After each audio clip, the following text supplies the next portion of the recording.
Hello, my friends. Welcome to our monthly pre-recorded community class. This month's topic, I wanted to give you a download if you are in the Northern Hemisphere watching this at the time of the recording, which is July 2023. No, it's actually not July, it is June. But I'm recording this for you for the upcoming summer. If you're in the Northern Hemisphere, obviously you can listen to this any time of year. And basically the topic for today is Pitta Reducing Practices to help reduce inflammation in the body and excess acidity and excess symptoms of heat imbalances. And specifically, this is helpful in the summer because in the summer season, if you are experiencing inflammatory symptoms, acidity, and heat, it usually gets exacerbated in the summer. So the practices I'll share today are overall about keeping cool in the summer, and we'll have a specific seasonal emphasis on that, but they are applicable across the board, across any season. If you're experiencing anything that is heat related in the body internally. And sometimes that in Ayurveda we call that pitta, and in the body, excess pitta or the excess fire element in the doshic system can be categorized by hyperacidity, inflammatory bowel diseases, just inflammation all around, any kind of inflammatory diseases or illnesses, including joint inflammation, overall tissue and blood vessel inflammation, autoimmune type of conditions usually have some kind of excess heat component where the tissue is burning up. Other kinds of disorders can also include migraines and headaches, insomnia, overall anger, frustration, irritability, short patience, short fuse, kind of more reactive with your temper, those kinds of things. Also, excess pitta is experienced by a woman in her first trimester of pregnancy and is responsible primarily for morning sickness and those experiences, really uncomfortable experiences of nausea. So a lot of the recommendations that we'll share today can support across the board all of these things. But if you do want more specific, fine-tuned, personalized support with whatever condition you might be coming up against, dealing with, challenged by for maybe many years, you haven't been able to find the solution, or you're kind of hitting a lot of dead ends with your health practitioners or whatever, and you want to breathe new life into your perspective, then Ayurveda can be really, really supportive for you. And if you want a one-on-one session, you can click the link in my calendar below this video or in the email if you're on my email list. Make sure you are on my email list. You can go to alicialyndiaz.com to get on my email list and sign up for our monthly workshops and other offerings. And just mostly educational teachings coming straight to your inbox. So without further ado, let us get into our topic for today. So usually when I teach this class live, this is a new format, so we're doing pre-recorded, but we'll still imagine that we're all still sitting here together and take a few deep centering breaths just to help you relax and really absorb the insights on a deeper level.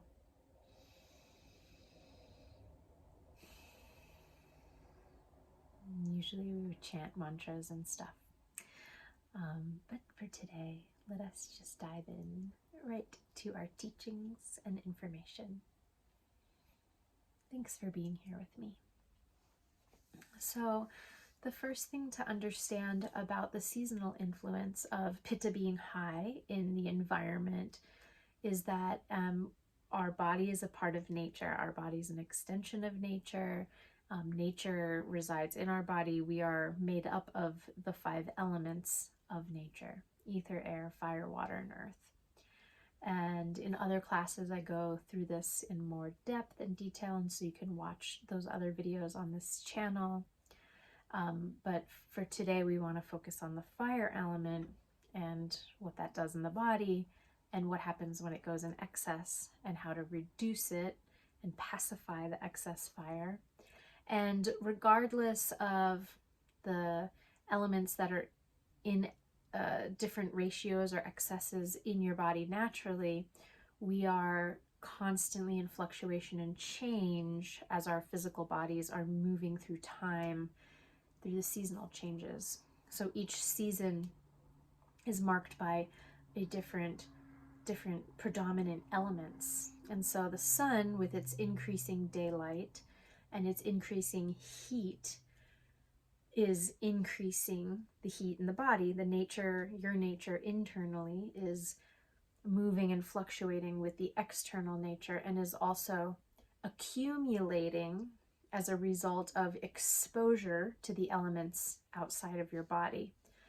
So the first thing is quite obvious, like your environmental kind of exposures. So when you are out in the sunlight, your eyes are seeing more sun, more hours of the day. Your skin is exposed to sunlight, so you are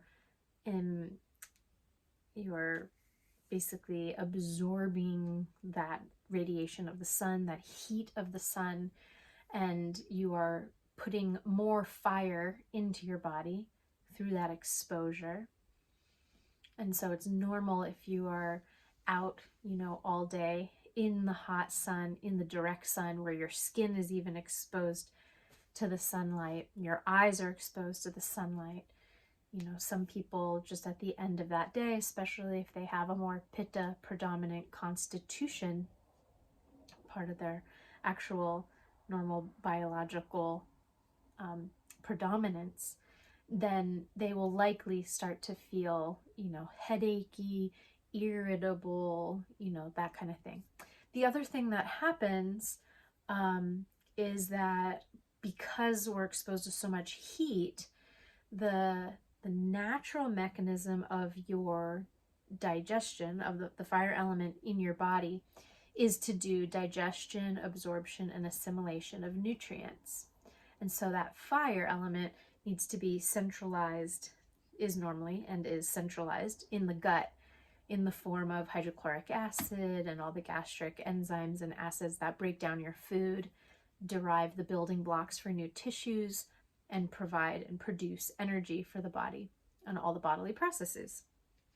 So when it's hot outside, your internal fire moves from the stomach and it disperses out onto the skin to open your pores and to help let sweat out to keep the body temperature cool. So we usually don't feel our hunger as acutely. And so therefore, especially Pitta predominant people, they tend to dip in blood sugar very easily, and they get cranky and irritable, or hangry as some people call it. And they start to feel more depleted, and then they start to get more frazzled, and they'll be more irritable or more snappy or more feel more stressed. And this is partly due to the fact that they're actually hungry, their cells are hungry, but their stomach can't feel the hunger because the heat has been dissipated into their blood and into their skin. So it's really important during the summer season to take breaks, to cool down, because when you cool down, the fire can return to your stomach, which is where you need it to be in order to digest your food properly and then stabilize your blood sugar and all of that. So we start to think of environmental exposure, especially when it comes to the summer season. We start to think of that as one of the first things. So limiting exposure doesn't mean stay inside and don't do anything fun. Limiting exposure means protect your senses first and foremost. Do your best to limit the raw exposure of your senses to the sun and to the heat specifically.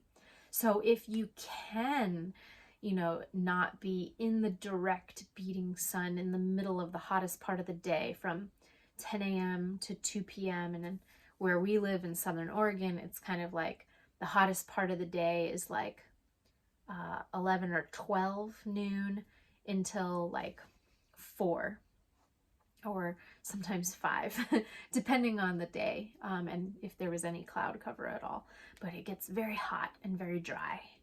And so you kind of need to know your region, where you live, and what is that hottest time period. And then do your best to rest during the hottest time period and play or do any laborious activities and work like in the early morning or in the evening, where you're most physically active during the cooler times of the day. Which is why, I live in a farming region. All the farmers, they're up and they start their work at 7 and then they're done by 2 or 3, or sometimes some of them even work at like 6 to 2, since we have such long days. The sun rises before 6 and doesn't set till like 9 or after 9. We're getting close to the summer solstice here too, so we have those long days.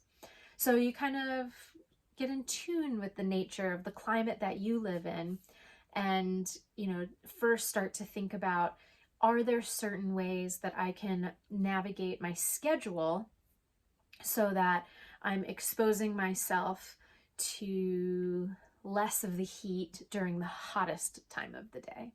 And then especially if you can't change everything around, you want to take secondary precautions. So if you are out in the heat during the hotter part of the day, can you create shade for yourself? Can you spend time in shade? Or can you create shade for yourself, like wearing a big wide brimmed hat that creates a little more shade, over your eyes, wearing, sunglasses, and wearing light colored, breathable, natural fabrics, such as long sleeved, thin cotton shirts, or, light linen or silks, or just like, really light, breathable, natural fibers that are light tones that kind of repel the sun and don't absorb the heat of the sun, but kind of allow your skin to breathe. So these are some of the other things to think about, because any cloth over your skin is going to help reduce that fire effect into your senses, because your skin is your largest sense organ in your body. Your eyes are very important to protect, and all of your senses. But the main ones with sun would be your skin and your eyes. And so, just trying to create shade, trying to be in cooler places, all these things, and trying to create shade for your skin simply by wearing things that are breathable fabrics that are shielding the sun a little bit. So, and then, like, for example, we have a small farm here, and what we do is usually first thing in the morning, while it's cool and still, we do our gardening and farming in the early morning, and then I come inside and, then I start my work day in the hottest part of the day, when I see my clients one-on-one and, have a relaxed body. And hopefully my microphone has been working this whole time, because it just made a weird sound.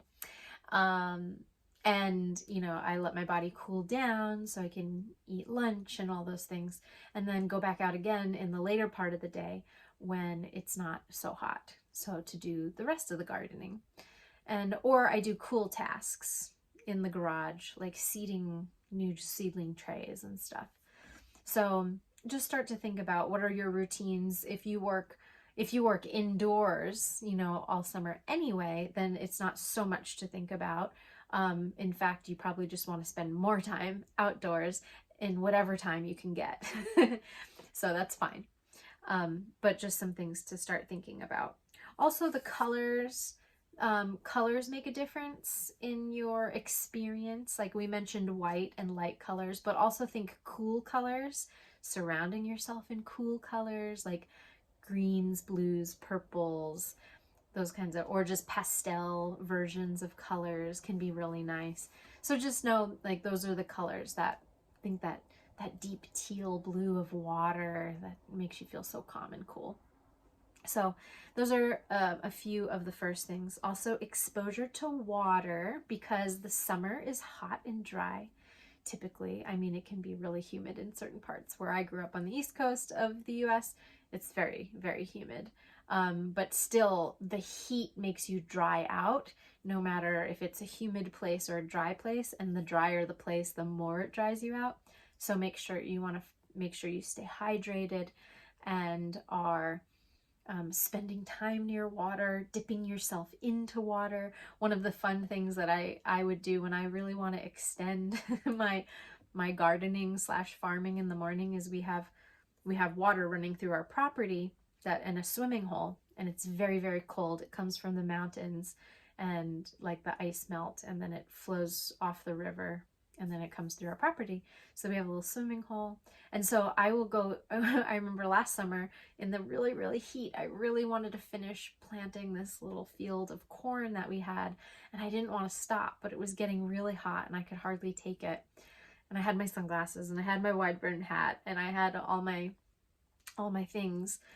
So I just went straight into the water with all my clothes on, and then all the clothes, got nice and cool, and I just dunked in, and then I walked back out and I kept going, and it was like so nice to just be cool, and the cool fabric and the cool cloth really, really helped my longevity and endurance out there.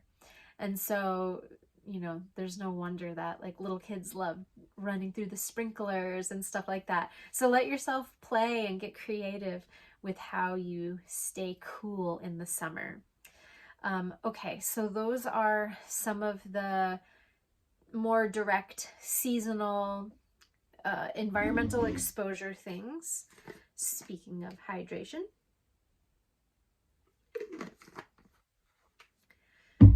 And there are a couple breathwork practices that I will share, we'll end today's session with. So I'll share those in a little bit. There are some different oils that you can use, and I want to share the best oils that you can use for reducing pitta in the body, this excess fire. But first, I want to go into the hardest thing to talk about because it gets really personal, which is food and what you eat. Things to favor and things to avoid.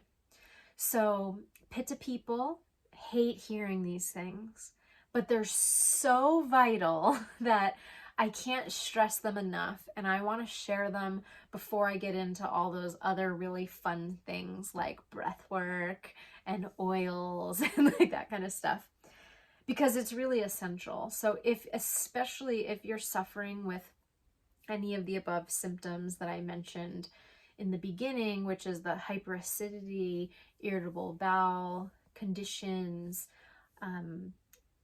nausea, like morning sickness, if you're in your first trimester, autoimmune situations, autoimmune diseases, or any kind of inflammatory conditions, it is absolutely vital that you cut out the following list of things from your consumption.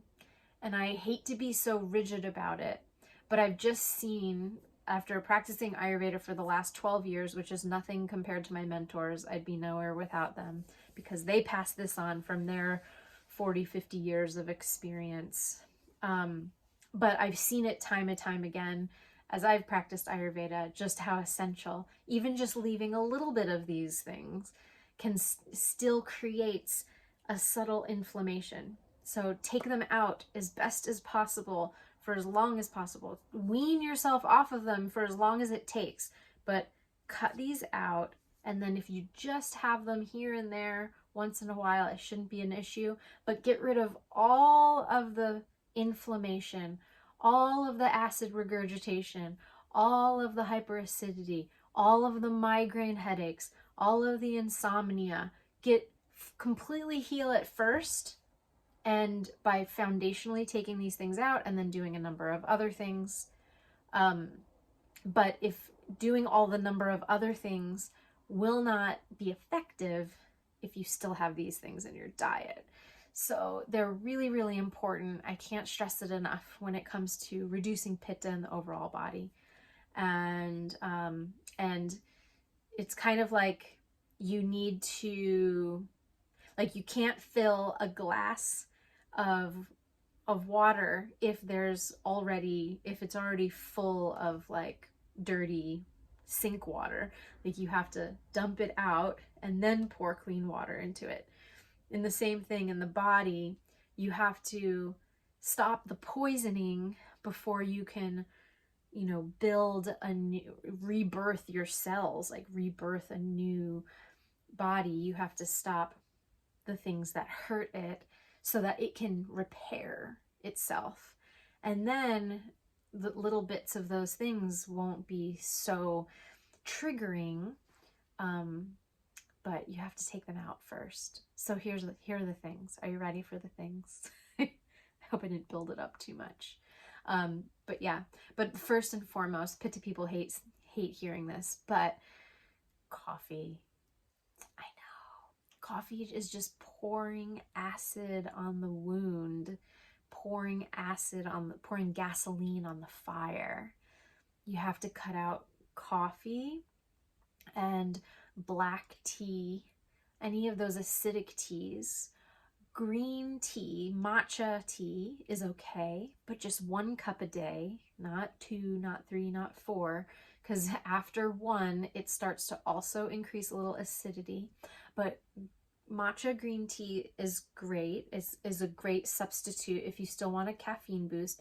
Cacao is also a great substitute. Teachino, Dandy Blend, all of these herbal coffee substitutes that you can find online, they're all wonderful. If you like that roasted flavor, if you like having a yummy drink, there's all kinds of things that you can enjoy instead of the coffee. And if you must have a little bit of the caffeine, well then matcha, pu'er tea, and cacao, these are great substitutes for a healthy caffeine that doesn't increase the pitta so much, and that also doesn't increase vata, which is drying you out and causing anxiousness and kind of agitation in the nervous system. So the coffee's gotta go. I'm so sorry, but the coffee's gotta go. And we can talk about this a whole lot more. I can have a whole nother video just on coffee, but coffee, black tea, and alcohol, because alcohol is another one. It's like gasoline on the fire. So that night of, red or even white wine, it just shoots pitta through the roof. So the main list of less or no, or reduce or avoid, is going to be coffee, alcohol, black tea. They're all very acidic. Garlic and onions. It's another hard one for most standard American diet people, or all over the world. Actually, there's garlic and onions are very, very common. So these things go overlooked when it comes to inflammatory illnesses. Most people never think that the garlic or onions that they've been eating their entire life, or the Tabasco sauce, or the Cholula, or the hot sauce, the chili peppers, that it's creating the inflammation in their system, and it is, unfortunately. So all the hot, spicy things do need to come out of the diet for a good solid period of time. Give it a 6 months, ideally along with other Ayurvedic repairs, and then everything can actually then get a chance to heal, and the irritated, inflamed tissues can start to calm down. So I'll continue rattling off the list. If you're already not eating those things, the hot, spicy things, the more refined version is also to consider reducing ginger, even fresh ginger, and cumin seed or cumin powder, and mustard seeds.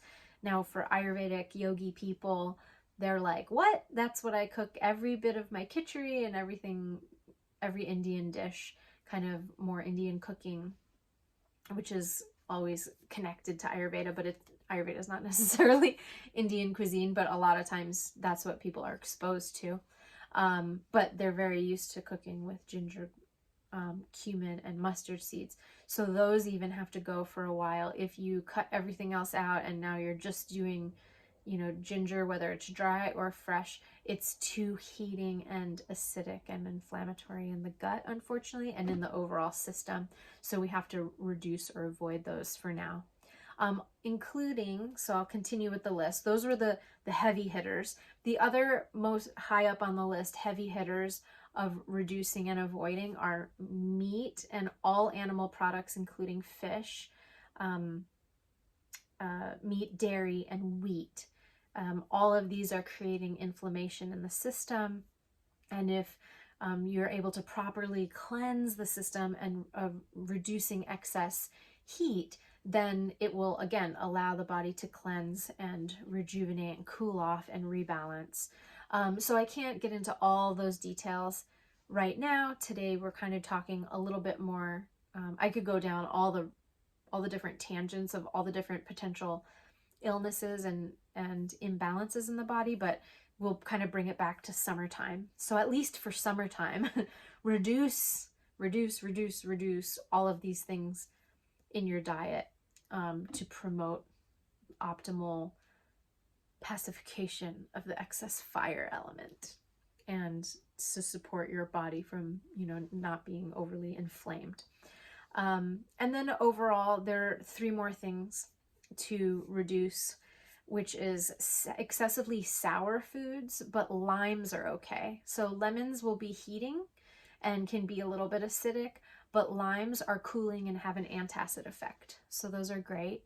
But anything else excessively sour, like unripe fruits or unripe, not quite sweet citrus, they really can increase pitta in the overall body. But just think, anything that tastes sour to you, don't eat, which includes sauerkraut and all the fermented foods. They're actually quite inflammatory, and there's like a huge health craze in the holistic health world that, sauerkraut and all the microbes are great, and they're good to get your gut back after you have taken antibiotics or something like that. But they're really meant to only be used in one forkful a day is more than enough, and even that can be too inflammatory. And if you're eating things that are, if you already have an inflammatory situation in your body, better to avoid. So again, I could go on lots of tangents with all these, but I'm going to try to just rattle off the list. And the final thing is, usually in the summer with excess pitta or heat, you want to eat a little bit less oil in your diet, just because oil is very heating in general. But that's only if you tolerate. It's only if you're a very dry constitution, oil's fine. Oil in the form of ghee is outstanding for excess pitta. So ghee or clarified butter is really, really good. And some of the other oils, avocado is really good.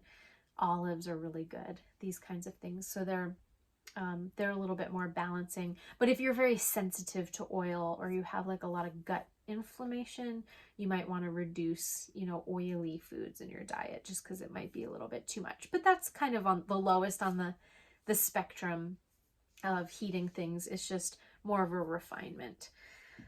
Okay, I felt nervous to share all of the things you shouldn't eat with you, because I don't want you to poo-poo Ayurveda and be like, there's too many restrictions.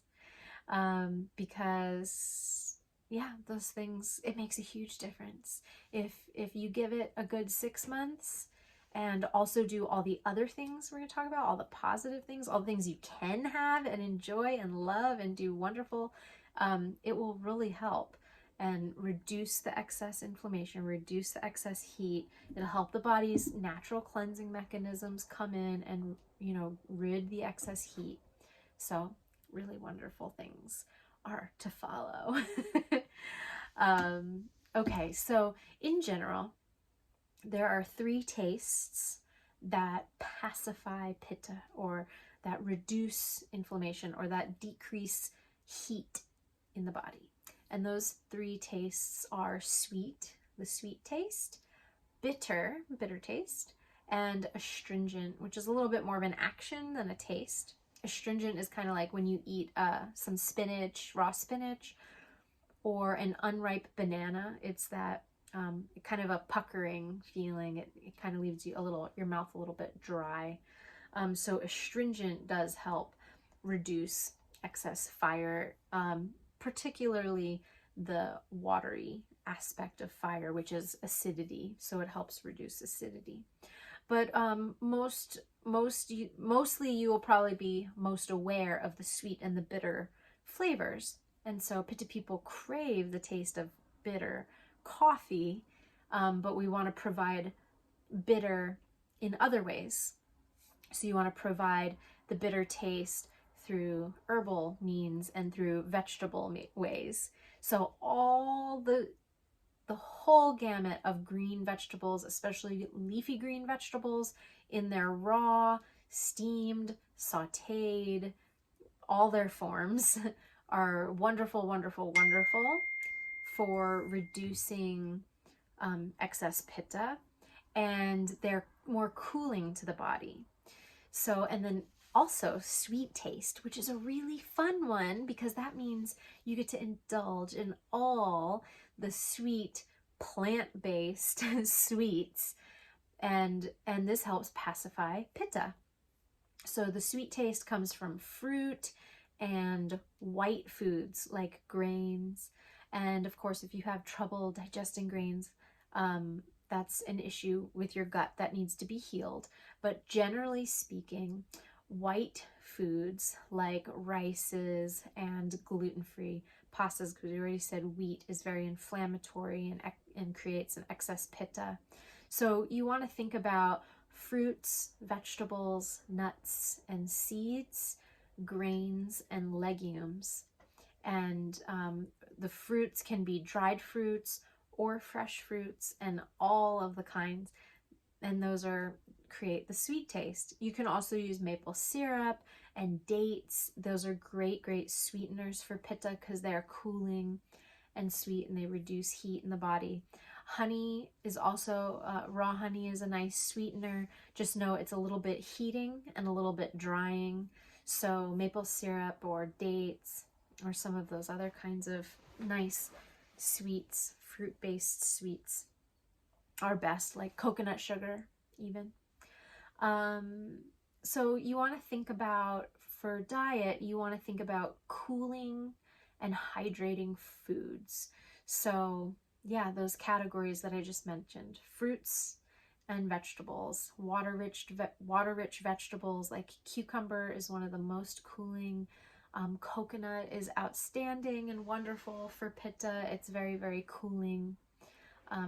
Cucumber, coconut, cilantro, fresh green herbs, cilantro and coriander.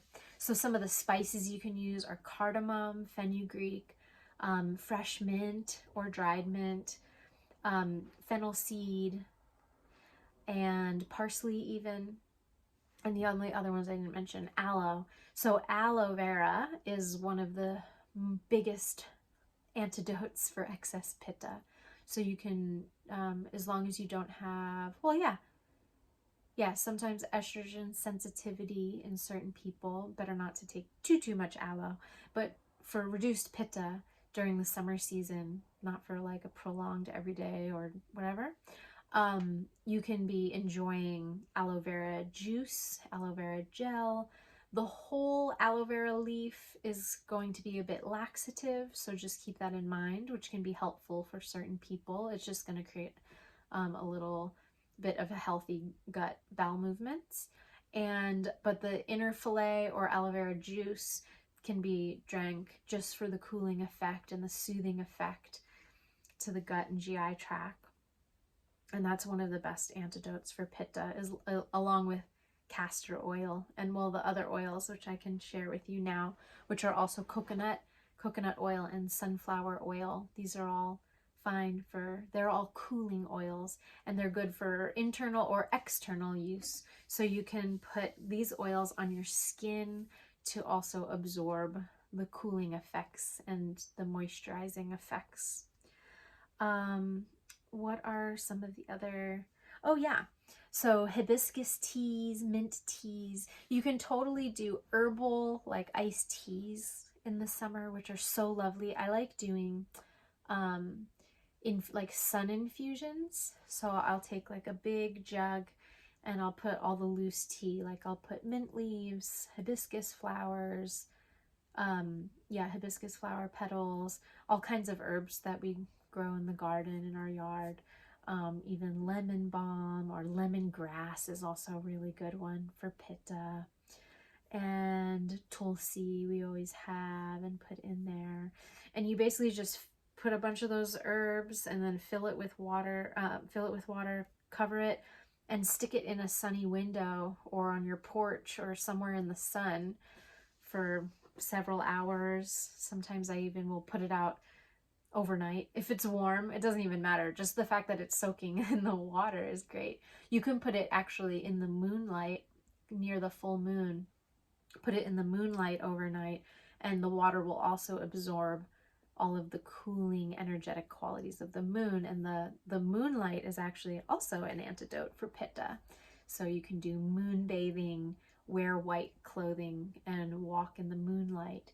And this is all reducing and anti-inflammatory, if you will. But the sun teas or the moon teas are really, really nice. And then you can just strain those and add your sweetener of choice, like coconut sugar or some maple syrup. And they're very hydrating and refreshing. And, you know, a lot of Ayurveda people say never use ice, but ice is okay. The reason behind not using ice is that you don't want to gulp down a whole bunch of iced things, because they put out the gut fire and they can be really heavy in your digestion. And so instead, though, how to make the ice pitta friendly is that you can still put your sun tea over ice, but you drink it slowly and you let the tongue become cooled by the cool beverage. And while it's doing that, it will reduce the heat. Basically, it cools your nervous system down, so your whole body then cools down, because your tongue is an extension of your nervous system, of course. And then you drink it, but it comes to your body temperature by you kind of holding it in your mouth a little bit. And then it goes into your stomach, and now it's neutralized temperature, so, you know, it doesn't put out the fire, so to speak. So you can enjoy all kinds of different fresh beverages. Also, fresh juices are outstanding for the summer.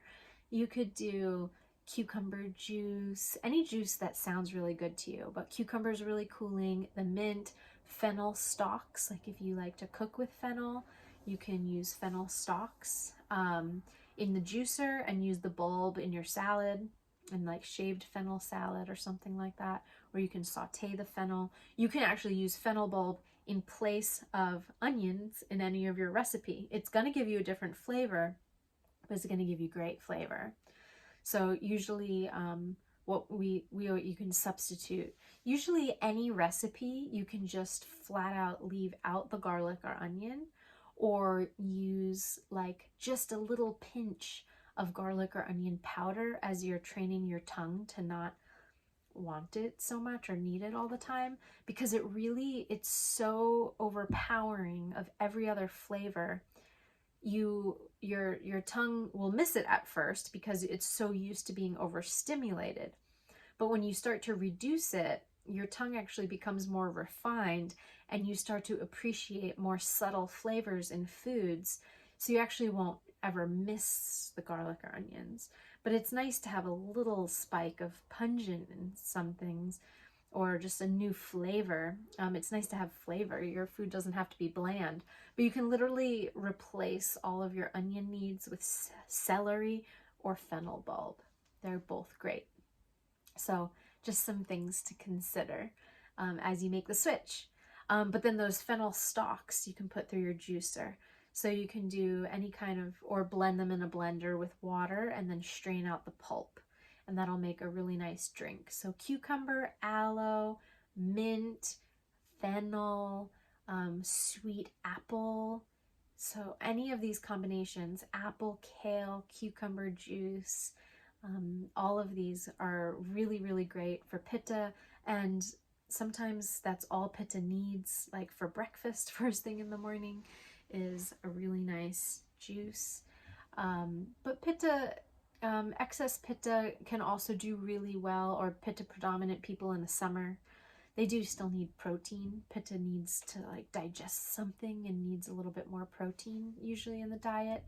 So, but protein is very heavy and hard to digest. So it can be really nice to add a vegan form of protein powder into your diet. You can put an unflavored, which usually the vegan proteins like pea protein, brown rice protein, hemp seed proteins, all of those, they have pretty neutral flavors. And you can mix a scoop of that right into the juices, the fresh juices I was just mentioning, and mix that up and drink that.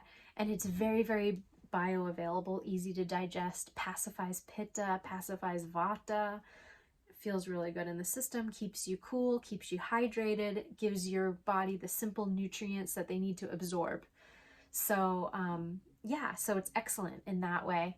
So just giving you some out of the box Ayurvedic ideas for all these things. And then I think I mentioned everything that's in my notes right here. Also anything in the anything like rose flavored.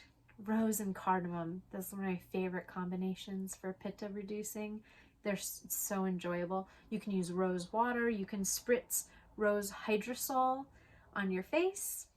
You can learn how to make rose hydrosol. I have one right on my desk right here. It's one that I spritz just for like a fresh rose scent. And yeah, it's really, really great. So rose you can put in teas. That's another one I didn't mention with the teas before. So, wow, okay, we covered a lot. I promised you I would share 2 breathwork practices, which are the cooling practices, and I'll also give you a little bonus of the 2 categories of yoga postures that are best for reducing Pitta and heat in the body. So, first thing, pranayam, is the first one's called Shitali pranayam. Shita is cold. So Shitali pranayam means the cooling breath. And there are 2 ways to do it. Basically, you are cooling off the tongue and swallowing that cool saliva. And you are breathing in through your mouth and out through your nose, which is opposite a lot of breathwork practices. So to practice, you do one of 2 tongue positions. The first tongue position is you curl your tongue into a straw. Not everyone has the genetic ability to do this. So if you can do it, you can try it. It's like this.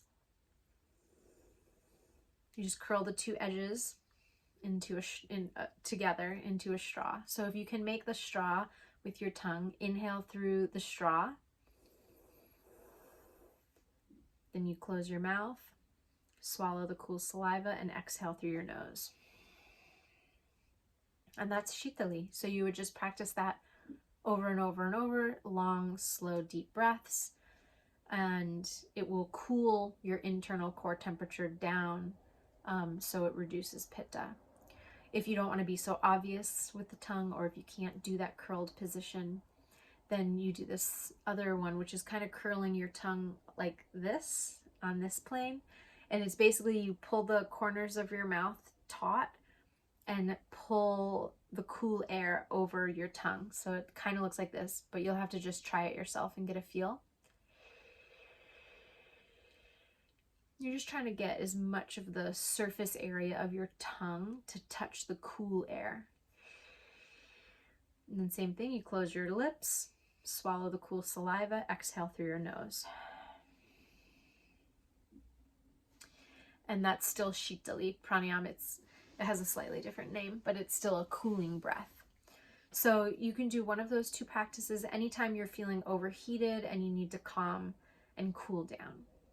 The second pranayam practice is called Chandra Bedana. Chandra means the moon, so you're breathing in through the moon channel of your body, which is the left side of you, and you inhale through the left nostril and exhale through the right nostril. So it's similar to Nadi Shodhana or Nadi Shuddhi, which is an alternating nostril breath, except you're not alternating. So you're not ever going to breathe in through the right and out through the left. You're only going to breathe in through the left, out through the right. So you just close off one of your nostrils, your right nostril, inhale through the left nostril, close both, release the right nostril open, exhale through the right, close, inhale left, close, exhale right, close, inhale left, close, exhale right. So you're only cycling through the left, which does help associate more of your energy with the lunar channels of the body, and it cools the body down and calms down Pitta. Lastly, the two categories of yoga poses. One are any kind of chest openers, so anything where your back is an extension. This could be cat-cow, well, really not the cat part, but the cow part.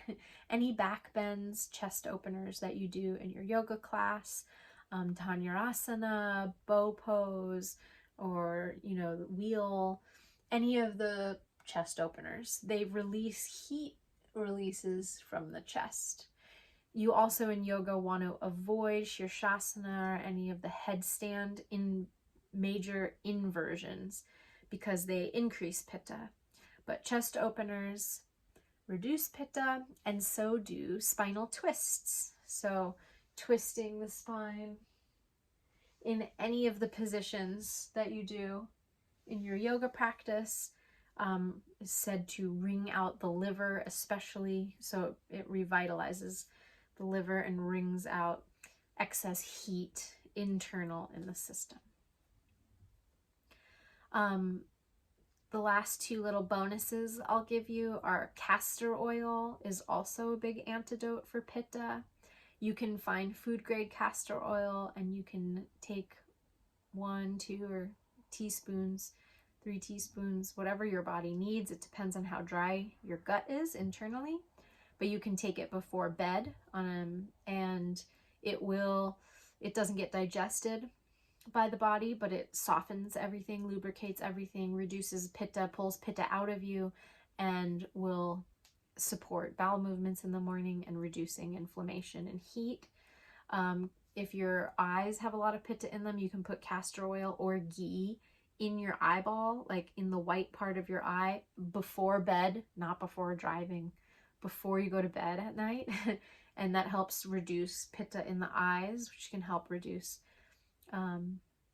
headaches and things like that. There are a lot of other considerations and questions I need to ask you one-on-one if you are having migraines, if you are having any of these other symptoms, insomnia or hyperacidity or inflammatory conditions, autoimmune conditions. So I would love to help you personalize your practice.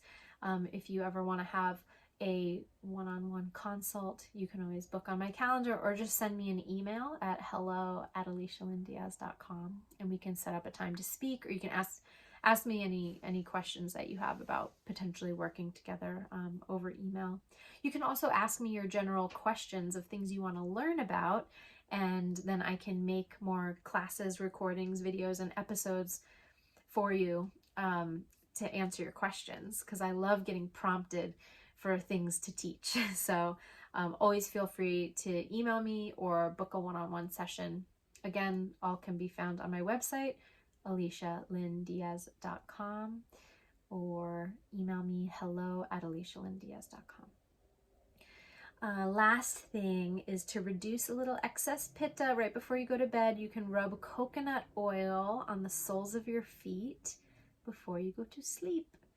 And bringaraj oil, which is a special Ayurvedic herb that is for reducing heat. It pulls the heat out of your body when you sleep, and it pulls it out from your feet. It pulls it away from your head. So also if you're having symptoms of excess Pitta, will include hair fall, hair thinning, premature graying, just all the thinning of the hair, alopecia and all of that. So if you're having any challenges with hair, then also bringaraj oil can be applied to your scalp and to your feet before you go to sleep. and it'll help thicken the hair. There are a lot of other protocols that, of course, would be helpful if you are experiencing anything with your hair. We can talk about those too. So I think that's all for today. I really threw a lot at you. I hope that it was received well. I hope that this was supportive for you. I have so much more to share. It's always really challenging for me to summarize in a class like this and just share a whole lot. And there's just so much more to come. So I hope I get to talk to you one-on-one, or I hope I get to see you in a future class.